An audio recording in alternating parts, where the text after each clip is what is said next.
Colin Cowherd is the epitome of the national media jabroni haircuts, but occasionally Cowherd does get something right. And Cowherd's backing of the Vikings this offseason as they went through a lot of changes. They completely cleared out the brain trust of Rick Spielman and Mike Zimmer, brought in Kwesi adofo-mensah as well as Kevin O'Connell, signed some nice free agents, had a nice draft class, etc. And Cowherd, more like cow turd, got him.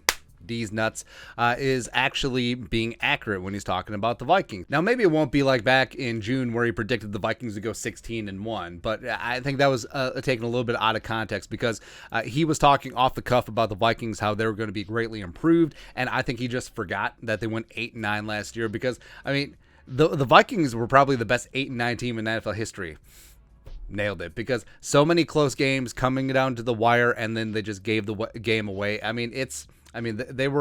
They were extreme underdogs to be out of the playoffs by week 17. It's just absolutely, it blows your mind, right? But Cowherd thinks that the Vikings will be greatly improved. Also, he thinks that the Packers will fade a little bit. And this is what he said recently about the Vikings. Quote, half the teams that made the playoffs last year will not make the playoffs this year. I think the Minnesota Vikings will be the most improved team in the league with an offensive head coach, end quote. Of course, he's hyping up Kevin O'Connell. And he's true.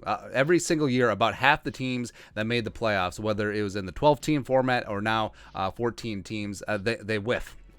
Don't get back to the playoffs. So let's go through. So this is the playoff. This is the playoff bracket from last season. Let's find our 7, our patsies, and also where the Vikings are going to slide in. So AFC first. The Raiders. I could see the Raiders taking a step back, especially in that tough-ass division. The AFC West may be the most stacked division in NFL history, so take them off. That's 1.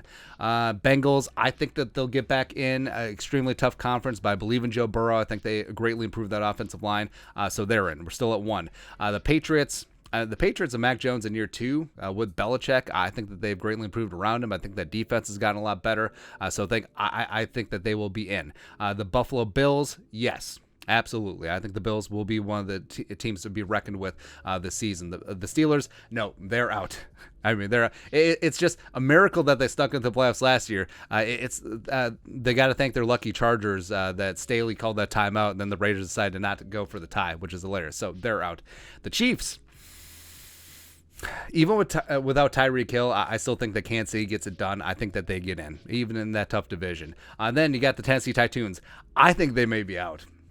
I really do. I think that they're sorely going to miss A.J. Brown. Tannehill ain't getting any better. Derrick Henry is starting to hit that age where running backs hit the wall, especially power running backs, and I think that they just may be so that's 3. So our 3 teams from the AFC, we got the Raiders as well as the Steelers and the Tennessee Titans not making it. NFC, so Cardinals, I mean, the Cardinals start out great every season, and then they just fade, and then also they're missing Nuke for 6 games, so I think that they'll be out. So that's 4 total. The Rams, I mean, Super Bowl hangover, is it legit? I mean, losing KOC as well as Phillips, is that going to be a drain on the brain trust? I don't know, but we'll say that they get it, sure. Then you got the San Francisco 49ers, where I think that the passing of the torch of Trey Lance, I think that they'll still be a good team. Hopefully they'll take care of Debo, but could you say that they miss? Possibly. So I'm going to say that is 5.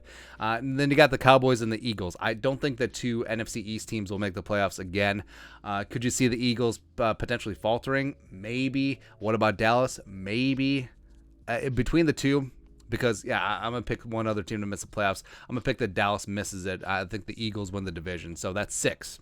Then you got the greasy, grimy Green Bay Packers at 1. Bucks will make the playoffs, by the way. You got the Packers on the 1 seed.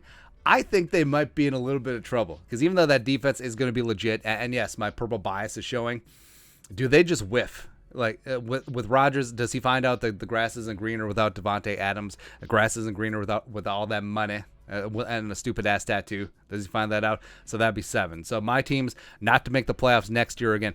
Picking half of the 14. So you got the Raiders, you have the Steelers, and you got the Titans from the AFC, and then the NFC. You got the Cardinals, you got Niners, you got the Cowboys, and you got the Packers. So that's 7. And 4 open spots for the Vikings sliding on in. maybe get that 1 seed. I don't know. But you can see what Cowherd is talking about, because last year we said that the whole was less than the sum of its parts, where the Vikings had an extremely talented team. Plus, I like that he's hyping up Kevin O'Connell, tall McVay. Tall Sean McVay is what the Vikings are trying to do. And if they fix that offensive line, again, that's something that's need fixing for a number of years. They have the talent on paper, again, but they don't play the games on paper because the cleats would rip up the papyrus very quickly. But they have the capability of being a top 5 offense. I mean, Kevin O'Connell has a chance to absolutely open up this Ferrari and a can of whoop ass. And then the defense, well, as the Vikings fans, like we said, it's very dangerous to say it can't get worse, but the defense was the nut low over the last couple of seasons. It was not good. It was the thing that was really holding the Vikings back. The offense since the bye of 2020, coinciding with Kirk Cousins, that wasn't the problem. Defense was the issue, especially situational football, especially end of half defense, especially when the Vikings were in tight games. They just made piss poor game management decisions, and I think that Kevin O'Connell can improve on that. And defensively, I think Ed Donatell's going to have these guys hunt. I think they'll stop the run. The change to a 3-4, I think, will be good. I think utilizing the talents of Daniil and Zadarius will be great. And the cornerback room, they have a lot of potential, and I think that they can grow and show there. So, in one of these spots where Cowherd, he says a lot of things, right? He bloviates a lot, but I think he's correct on this one. And not a lot of national media jabroni haircuts are ready to put it out there, because you still see the Vikings hovering around the middle or the top of the bottom half in terms of power rankings. Predictions wise, that lots of people have the Vikings missing the playoffs, obviously, or going 8-9 or 7-10 or whatever, blah blah blah blah blah blah blah blah. But this is one of the spots where Colin was right, and it's weird to say. That's right, baby. But your thoughts are thoughts. Cowherd has the Vikings pegged as the most improved team in the National Football League. Let us know in the comment section below. Subscribe for daily Vikings takes as a burp. If you want to support the work, put a little something in the Venmo. But until next time, Skull Production Value.